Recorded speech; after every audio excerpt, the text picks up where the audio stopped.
امتى تمشي من العلاقة؟ تمشي من العلاقة لما تلاقي نفسك انت كل شوية بتقعد تبرر وتفسر تصرفاتك اللي الشخص اللي قدامك كل شوية بيسقطها عليك كأنها عيوب خاصة بيك انت.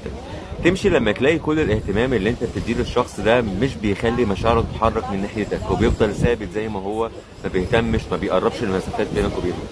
تمشي لما تلاقي نفسك طول الوقت محبط بسبب تصرفاته اللي بتضايقك وعدم مراعاته لمشاعرك. تمشي لما تلاقي نفسك انت بتتنازل بشكل فوق المعقول لمجرد انك شايف ان ده ممكن يخلي الشخص اللي قدامك يحبك ويقرب منك اكتر.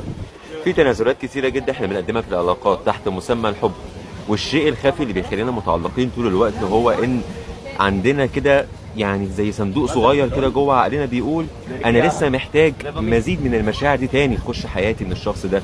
فده اللي بيخلينا متعلقين طول الوقت. علشان كده في فرق بين انك تقول انا محتاج مشاعر تاني من الشخص ده، او ان انا اتعايشت مع المشاعر اللي فاتت واستكفيت منها. دي من اهم خطوات فك التعلق.